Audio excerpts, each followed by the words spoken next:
Abrihan nato ato ang mga Bible in 1 John chapter 2. 1 John chapter 2 verse number 1 and 2.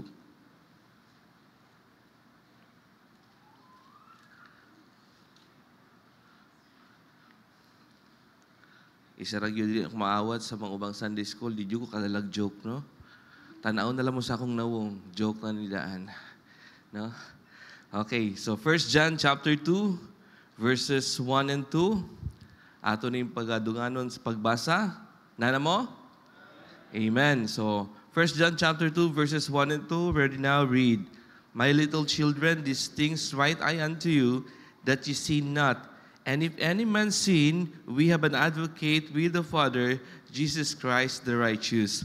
And He is the propitiation for our sins, and not for ours only, but also for the sins of the world. So atong Sunday school karon, mag-iskot ta bahin sa, wala pa, ayan, dealing, wala pa yun ay. Nana? Dealing with sins. Christians, giyon sa nato pagdumala or pag-manage ang sala. Sir, i-manage pa day na siya. So ato nang isgutan karon. Let us pray first. Our Heavenly Father, Ginoo, salamat sa takna sa kabuntagon. Salamat, Ginoo, nga kami, ikaw nagahatag na mo kadaugan, makabot sa balay tigumanan, para kami makasimba dahil sa Espiritu kamatuoran. Dear Father God, nagapray mi nga ikaw magapanayon o gahatag na mo heavenly wisdom sa pagsabat sa imong pulong, o ikaw magapadayon na hatag na mo grasya, Ginoo, nga kami makahimo ani tungod og galang kanimo, Ginoo. The Father God, ang kadaugan ang pagipray sa ngalan ni Jesus. Amen. So manglingkod mo, o ako sang gi-announce, kung naapatay mga kabataan, mga parents, na sila special nga Sunday school diri sa kilid. So palihog lang ko yung may mga bata, palihog ko, ipadala lang sila dito kay mas makapaminaw sila sa pulong sa Ginoo dito. And also, isip pud mga gikanan, mas makafocus pud ta sa pagpaminaw sa ato nga Sunday school. Amen? Okay, now, atong lesson is dealing with sin, or kanang gitawag nga another term for dealing, it's to manage or to administer or to handle. Now, when a person is saved, luwas na ba ta? Okay. Nagsugod na ang kanang gitawag nga battle sa sala. No? Na ay gitawag nga gubat sa sala. Isip mga Kristohanon, na ay gitawag nga gubat sa atong kinabuhi. Muna gitawag nga pagbatok or kanang gitawag managing or handling sa sala. This is not just an ordinary sabihin natin battle like nga sama sa mga kabataan karon nila dulag Mobile Legends nga kung halimbawa mapildi or kung ma-defeat sila is na-restart, no? Naigitawag nga ang uban pag napildi mo respond. Sir, familiar lagi ka ana. Nakadilbi po tagdula yung ana, no? O dili ta ignorante ana. So pag mapantay punta sa another, balik na pud sa bisya, lakaw na pud, and then tago-tago and so forth. Abi ninyo di ko kabalo, no. Ang battle sa atong kinabuhi, pag battle sa sala, dili sama yung ana, no? This is a real battle sa atong kinabuhi nga mag-struggle kita not only just a period of time. No? It's not just a period of time. So, this is not just a battle sama sa sports. Saman, this is battle sa sports nga makig-compete ka sa uban. No? Makig-compete ka. Ginanglan, ikaw ang first, dapat or na second. So, makipag-compete ka sa ubang tao. Ang battle sa sala, dili ni competition. No? This is a struggle sa atong kinabuhi, isip Kristohanon, everyday sa atong pagkinabuhi. No? This is not just an everyday, but your entire life. Grabe po ni battle, sir. Oy, pero mura gunahuna nato nga, sir, ano na naman kaya na, kanang sayo naman ang pag-battle sa sala. Christians, dili po nato dula-dulahan ang sala sa atong kinabuhi. No? We must deal it every day. This lesson will help us combat the sin, the nature of old men. Okay. So una, natay gitawag nga old nature and new nature. Sa old nature na to, katundaan na to siya. Ayaw na to balika. Pero makipag-battle, gihapon ta na. So now, point number one, we must understand the nature of sin. Ato ni sabton, unsa na ng sala? No? Pwede ba na dulaan lang ang sala or unsa ba na? Okay. So understand the nature of sin. Letter A, sin is breaking God's law. Di ba? So tanawan na ito ay 1 John chapter 3 verse number 4. Whosoever committed sin transgresseth also the law, for sin is the transgression of the law. Ngano nakabalo man ta nga nakalapas ta na tungod kay naibalaod. Panalitan. Sa una, kanang wala pa ko yung motor, punta ko ng Iligan. Tapos nilahos ko dito sa Mall 2. Dili multo nga ghost ha, sa Mall 2 ba? Sa Gaisano Mall 2. Kay luyo po ana, minteryo, nga Mall 2 po na siya. Pagkabot ako dito, and then di ba na-overpass? Kasi nakado Iligan. Na-overpass, no? In tawon, kining taga-bukid, lahos sa unta kong tabuk. Ang pulis in tawon na akong, ang enforcer ba, sige siya, sipo lang wis, kaysa mag-ispiwan, ako man di ay, kaya nga naman, makasuhan ako jaywalking. Kaya nga naman, bawal man mo tabuk. Dapat dito ka sa overpass. Kaya naging mga gitawag ng ignorante sa balaod, kana, okay. Karon, naigitawag whosoever, first is sin is breaking God's law. Nakabalot nga nasala na siya, kaya nga naman, gitawag nga breaking of God's law. Sample ani, na may daghang balaod sa pulong sa Ginoo, nga nakabalot ang kini dili ni pwede himuon, kini okay ra, kini pwede himuon. Isample natin ang 10 commandments. Very simple. Exodus chapter 20. So, verse 1, and God spake all these words saying, verse 2, I am the Lord thy God which hath brought thee out of the land of Egypt, out of the house of bondage. First, nga commandment, thou shalt have no other gods before me. Here, ang Ginoo mismo, kinigitawag si Moses, kitagaan o kinagtawag 10 commandments. Nasaan niya? Sa tablet na siya. Hindi yung tablet na ganito ha. Stone tablet sa una pa. So, tablet sa una, kumbaga gimodern na karon nga na touchscreen. Sa una, baturag yun na tablet. Okay? So, ang first commandment, thou shalt have no other gods before me. Una nga balaod, wala na dyo kay laing Ginoo. Karon kay daghan ra bang Ginoo sa ubang nasod. Sa atong nasod nga atong nakita basta mag-post na sa atong faith promise offering na ay 33 million.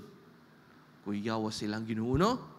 Kita gani nga naatay isa ka Ginoo usay malimtan pa natog sampit sa buntag. Pag mata nato wala ta ay Ginoo salamat sa buntagon. Wala gyud. Karon unsa pa ka 33 million sa pag-memorize? Siguro na ay mga anak diri ang uban 16 gi-memorize. Ikaw si usay ngalan ni mo dong. Ako gani usay makalimot ko kisa gani ni mga bataan ni basta ang nawong na memorize pero ang ngalan wa jud, no? So kung panalitan wa ko kana nakailan ninyo, pasensya na po. So humingi na po ako ng dispensa. Pero here ang unang balaod sa Ginoo, wala na joy laing Ginoo labaw kaniya. Pero karon daghan ang mo himo og Ginoo nila. Nga naman, sa unang balaod pa lang walay laing Ginoo, pero kung kikin sa imong gihatagan og more attention labaw sa Ginoo, muna inyong Ginoo. Di ba sakto? Number 2, kanang gitawag nga, thou shalt not make unto thee any graven image. Wala po akong pinatatamaan. Wala pong personalan. Wala pong religion dito. Nara po yan sa Bible. Dili po nin nausab. No? Thou shalt not make unto thee any graven image, or any likeness of anything that is in heaven above, or that is in the earth beneath, or that is in the water under the earth. Thou shalt not bow thyself to them, nor serve them, for I am the Lord thy God. I am a jealous God, visiting the iniquity of the father upon the children unto the third and fourth generation of them that hate me. Karon, di ba? Ang uban naghimo nagyud nga kini among Ginoo. Hindi lang sila nahimo, kundi they bow themselves to them. Sa una niagi po ko ani. No? Mo precision pud mi sa una. Lalo na pag hapit na ang hapit ng pista sa among lugar sa Laguna. Mo precision mi San Agustin man to amo. Si San Agustin. Murag San Agustin mo pud diri no. Sa Pigkarangan. Pero here wala po akong pinatatamaan. Ito po yung nasa pulong sa Ginoo. Nakalapas day taana. Pero ang uban ana nga naman nga murag they're just breaking the law nga murag wala lang. Na naman sa balaod. Hanya kini man among Ginoo, wala may problema kay parehas naman ta Ginoo. Kung parehas ta Ginoo, parehas unta ta nagsimba karon. Kung parehas ta Ginoo, dili ta nagpuyo sa sala. Kay nga naman, parehas man ta Ginoo. Pero usahay makaingon ta ko, parehas naman ta Ginoo nga naman nga lahi lagi sila, lahi lagi na. Kay nga naman, basin exempted nila kay nga naman pag magpista ipatalikod raman. Patalikod na nato kay basi masuya ang Ginoo, kita nagsayaw-sayaw, kita siya wala. Kundili nakakita man ta sa baha sa una sa mga lugar, ang Ginoo ilang giyayungan. Dili kinahanglan tabang ang Ginoo. Ang Ginoo, Ginoo siya. Bisag wala kita, Ginoo gihapon siya, pero kita unsa na lang ta walay Ginoo. Nakalapas ta tungod na.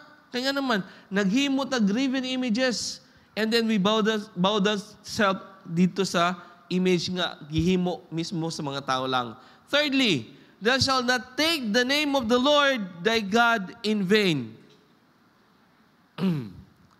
Sa una, hilig kay taan kumplituhon pag yung tibok pamilya. No? Dili nato gamito ng Ginoo sa what? The Lord thy God in vain. Kung magagamito ni mo ang ngalan, panalitan, naagian, pag kuman, uy, Ginoo. Nga nakuyawan na ka, gamit na ka sa ngalan sa Ginoo. Kung dili mo agi ka sa isa ka lugar nga naay baliti, Ginoo, pasinta, tapit po.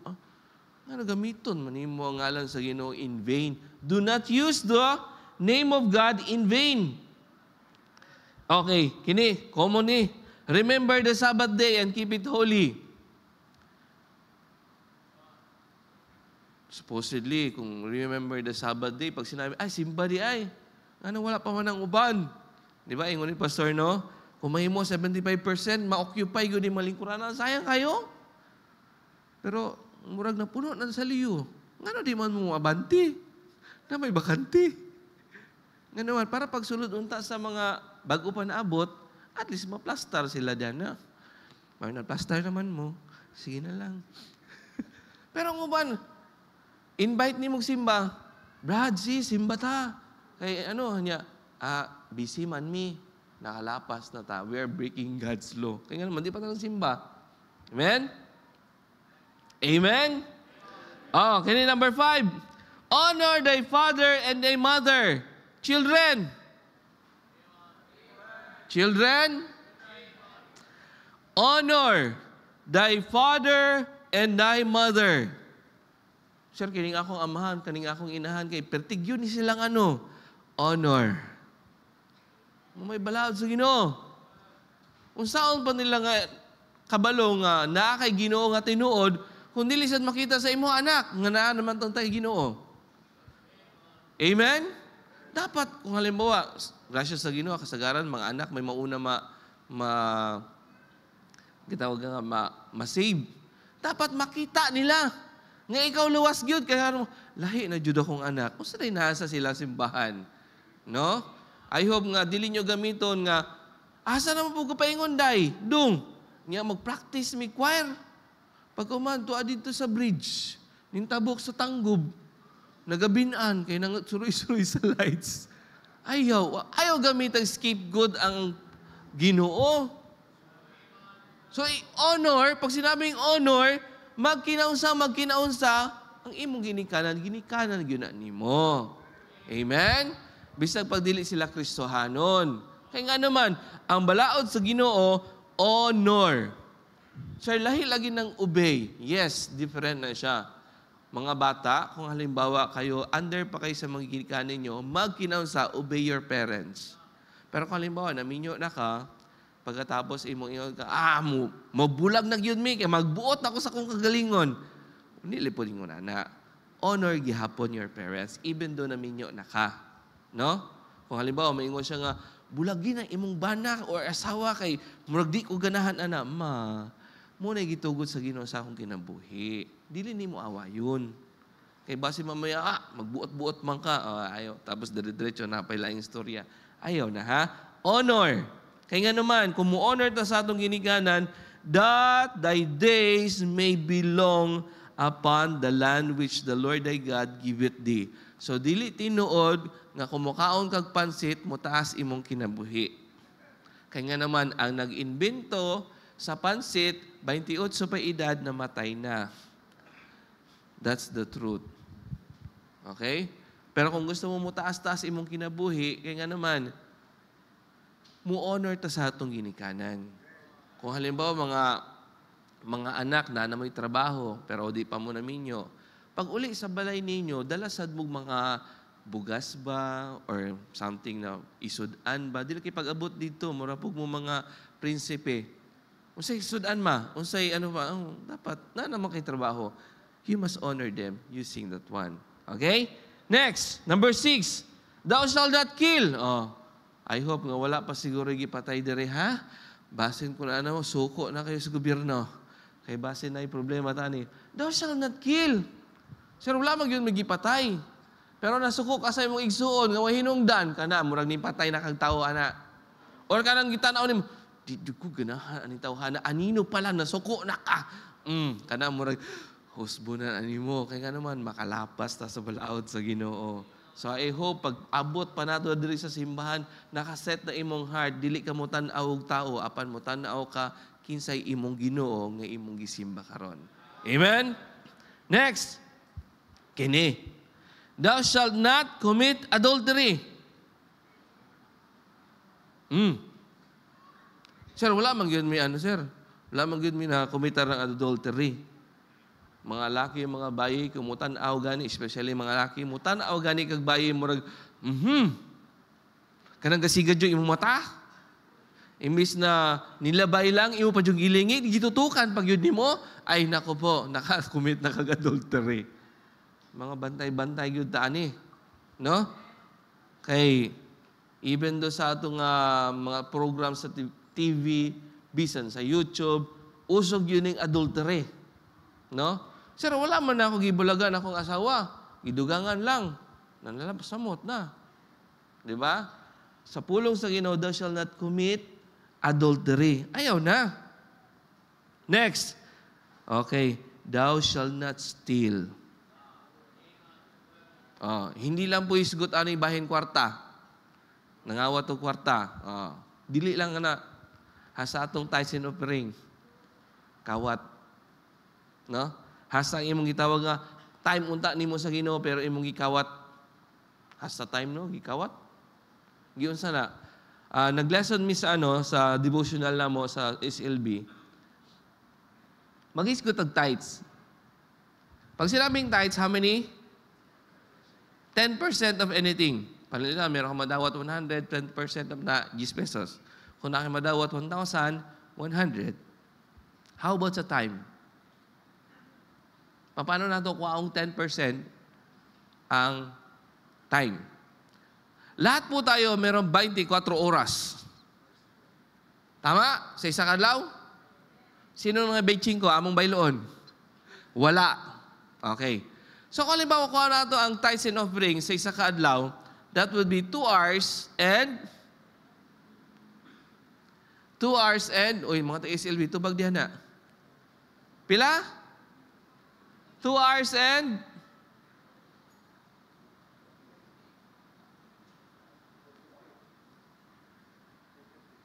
2:40? 2 hours and 40 minutes? Hindi po. Kasi, halimbawa, 20 hours. 20 hours, kukunin mo yan 10% is 2 hours. Karon yung 4 hours, kuha natong 10%, hindi po 40 minutes yan. So, i-compute mo na lang muna. In 4 hours, how many minutes? 60. So, i-times din mo, 60 times 4. Sa 240 minutes. So, yun ang kunaan mo. That would be 24 minutes. Yan, nakuha nyo na. Magaling na kayo sa mathematics. Para di nakakawat ba? Sakto yun ato competition. Okay? So, naroon tayong 2 hours and 24 minutes in a day unta ihatag sa Ginoo kay iago ng bahin. Karong buntaga. How many hours nga naka-devotional personal kita? Usahay sa pa to pagsimba dili gani 2 hours and 24 minutes. Di ba no? Magara tayo 6, 7, 8. 2 hours lang. Pagkahapon, di pagyutang balik. Karon kay Sunday man na. Paano na ako Monday, Tuesday, Wednesday, Thursday, Friday, Saturday? Asa para sa ginawa na? Diba? Nakakawat na tag time. Daga mga kawatan gyud ay no? Wala, hilom ng tao.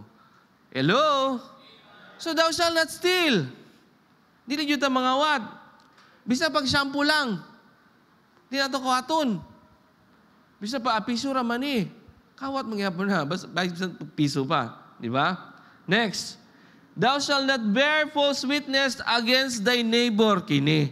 Dako-dako ni istoryahanan ni. Mga kaigsuunan, di ta magbutang-butang sa uban. Aron lang ipataas imong kagalingon. Kana siya no? Ay na. Bot na lang. Kung dili nakakita ka graph niya, giinutang man pod. Masuya man ka. Utang pug imo. Dili bitaw. Ayaw na bear false witness.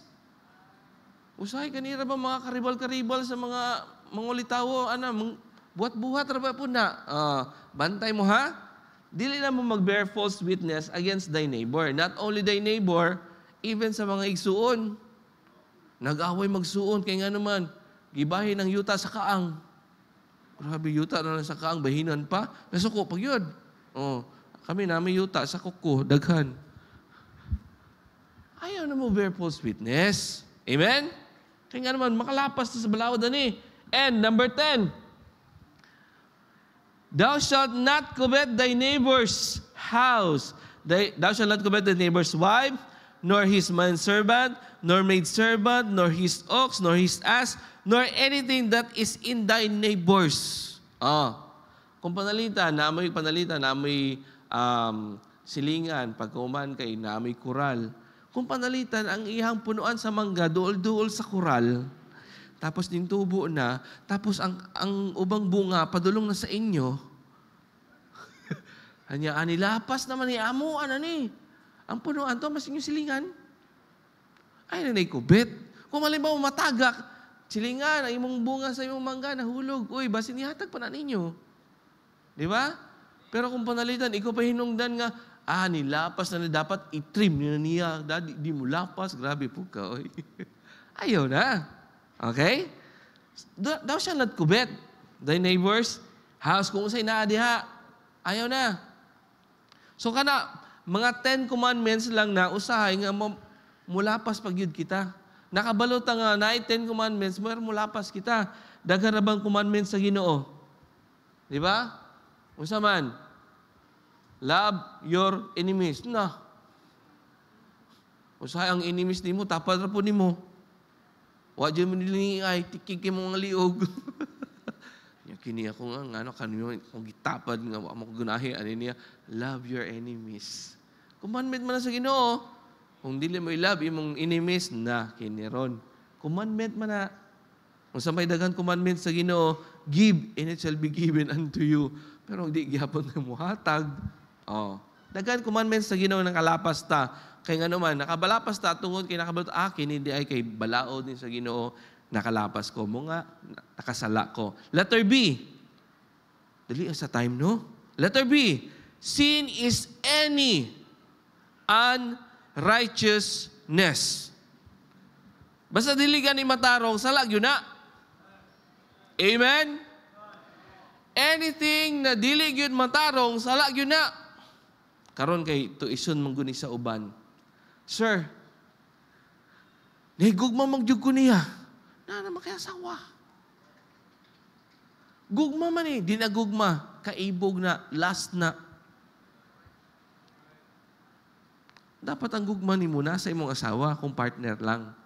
Dili kay mangita pa kaglayang asawa. Last na siya, dili na siya love. No? And then maingon pang uban nga, Sir, kanang misgot ha. Ang kwarta sala dili. Daghan na ng uban niya, kanang kwartaha, tungod ang kwartaha, naguba ang pamilya sa iyop. Tungod sa gugma sa kwarta. Kaya ang kwarta, gigamit, biya na ito nag-operate, alang salat day na atong iuli sa Ginoo. Di ba? O maingon pa sila, nga naman nga natintal ka, kay kani man bayhana. Pangutana, tanang bayi, sala, dili. Grabe po, kasi sa kita po rin yung istorya. Kaya mo mahinungdan sa usay sa mga maibugon, kaya nga mga laki, tungod maani niya, oy, nakasalakot na yung bayhana. O pangutana ang imong inahan, sala din ang imong inahan. Kaya mo ingon ka, mga babae, sala. Dili, ang imong pangibog, mong nakumitar ka na, isa pa pangutana. Ang temptation ba sala? Wala na lang uban, naglibog na, nagsalubog ng mga kilay ba? Ha? Salag yun ang temptasyon. Uy, pero wala, salubong gyapon kilay ninyo. Nga naman, pangutana, once again, sala ba ang tentasyon? Daga, wala yun. Floating. Sir, pwede loading lang. Okay. Ato naghimuong senaryo. Pwede ko mag-volunteer, tulo ka Bible student. Yung abtik, paspas. Murag palawan po siya. Isa. Duha. Wala yun. Wala. Isa lagi abtik. Ani. Duha pa, please. Come forward. Wow. Dili ni Bible student, pero abtik ni siya. Isa pag yun. Volunteer. Ayan, thank you very much. Diri mo sa tubangan kay para makita inyo mga kagwapo. Dara ka, Brad. Diri, sir. Diri ka, ha? Okay. Hiwalay mo gamay ka ng kisay kagwapo ninyo. Wala na tayo na. So, atong tanawon, kung tentasyon sala, ba dili? Okay. Isipin natin, kasi ngalan ni mo, Brad? Ali. O, si Ali. Kini si Ali. Ulita mo, Bible student. Unya na mo maghulat ani ha, kay mag-graduate pa ni. Si Ali, kung panalitan, si Ali, nasa gitawag nga, siyempre, Bible student siya, lalaki siya, dali siya matintal. Isipin na lang natin, grabe po, mamututok, oy. Dili ka sa itong Ali, be. Kaya murag problema sila aning bataan ni. Okay. Isipin natin, sa ngalan, Brad? Vicman. Vicman. Gwapon si Vicman. Ako ni amigo. Amen? Panalitan si Vicman. Isipin nyo na lang, ha? Kailangan po kayo mo dalang tagbayi din sa tabangan. Isipin nyo, babae si Vicman. Isipin lang. Lalaki to. Isipin nyo, babae si Vicman. Human si Vicman, naibog niya. Dili lang ka big woman na ka. Okay, bayi man. Isipin lang natin ha, si big woman, bayi man eh. Naibog siya. Ngita yun siya pamaagi nga ma-attract si Alejandro. Ngita yun siya pamaagi. Hindi ko alam kung anong gagawin niya. Pero wag mong gawin ngayon. Wag. Gagawa siya ng paraan. Mapansin lang siya. Karon na, diri ang ato ang sabihin natin yung tao, tas naadi ang tentasyon. Naadiha. Napay isa. Buutan ni siya akong amig. Ang pangalan, Brad? Riri. Ha? Arinante. Alias Riri. Okay. Si Riri, amigo na niya. Amigo, but laki gyapon. Sakto? Okay. Amigo na siya. Amigo, tapat mo gamay kay amigo god mo. Okay. Karon, nainabot si Bigman. Gano'n niya, hi, Ali. Si Ali po din tawon, murag kiligon po siguro. Ayaw, yung tawon kilig-kilig, di haakay. Panalitan ba? Magkinaunsa, sila kay amigo man sila, pwedeng gumawa ng paraan si Rinante nga dili siya mo fall sa trap or sa tentasyon, di ba? Or pwede sad nga si Ali mismo, dili siya ma-fall ani. Okay? So karon, ang tentasyon naara diri. Naaraan. Uy, ayaw niya, amigo, raban ako ni. Basi mamaya ba, dili na magpakita na ko niya. Kini ako amigo sa big woman. Tentasyon ni siya. Unless kung si Ali, ning duolog ni commit niya, nag-akbay-akbay na silang duha, nakasala na siya. Nakuha ninyo? Nakuha ninyo? Pero laki ni siya, ha? Laki ni siya. Unless, hindi nyo siya muduol, ang tentasyon, hindi nyo nasa lakay, wala may nakakumitar. Nakuha ninyo? So, ang tintal, dili na siya sala, pero dili nyo dula-dulaan ng tintal. Kaya nga naman, tintali ko. Ayaw, intawo na. Kaya nga naman, grasya ra sa Ginoo, gitaganta, grasya sa Ginoo, nga di ta matintal. Sa may ngunaan eh. Ana ba, ana? Kapanita, ana. Ang tintal, nga na siya, trap. Karon kay, dili man niya tagdon, wala siya problema. Pero kung tagdon na gani ni Ali, tapos ning sulod na gani na siya, yan, nakasala na siya. Nakuha ninyo? Love yun na niya ay, uy, ay mo kilig-kiligon, oy. Bad na siya. Kana ambot pasabot, kinikilig kayo pero nakasala. Tawa-tawa ka mo diha. Kana, pero ang tentasyon, dili nyo dula-dulaan. Ayaw na magdulag-dulag din siya. Mo diha. Thank you very much, guys. Thank you very much. So, ingon ana ang gitawag nga tentasyon, dili siya sala. Pero nagdula-dula na gani ka, na ka sa sulod sa tentasyon, ay sure na. Tapos, ang i-blame po nimo, big man, manggod. Dili, oy. Ikaw may nisulod, ana. So, ikaw nakasala mo gani. Ang sin, ang center, ano sa center ng sin? It's letter I. Hindi ka pwede mo point sa uban. Ikaw naghimo, ana. That's how we're going to deal with sin. Aton tanawon, usa dining sala. No? So, una, gitanawon nato, ang sala is nakalapas na sa balaod sa Ginoo. Ang ikaduwa, sin is any unrighteousness. Kanang dili matarong, dili gyud na iya sa Ginoo. Sala gyud na. Sir, ano man ko? Laki man ko, pero na ako. Laki ko, pero ang akong kasing-kasing, bayi, but-but na. Sakit na sa utok. Laki ka. Kaya mga ginikanan, kung panalitan ang anak ninyo, mga laki, dili nyo niya, sige, sayaw dong, sayaw dong. Pagkabalo na mo sayaw, kay maato na sa silingan, kay mag-disco, masuko noon ka. Kisa may nagtudlo. Sin. Di ba? So wala ko na suko, nag-explain ra ko. Amen? And since time na may assignment, ibitawan. Next meeting, atong padayon ang atong Sunday School lesson. Mag-pray ta, our Heavenly Father, Ginoo, salamat sa takna sa kabuntagon. Salamat sa imong pulong. We pray, Father God, ng ikaw magkapanayin hatag na mong kadaugan sa among panimbahon. In Jesus' name we pray. Amen. Break tag 5 minutes.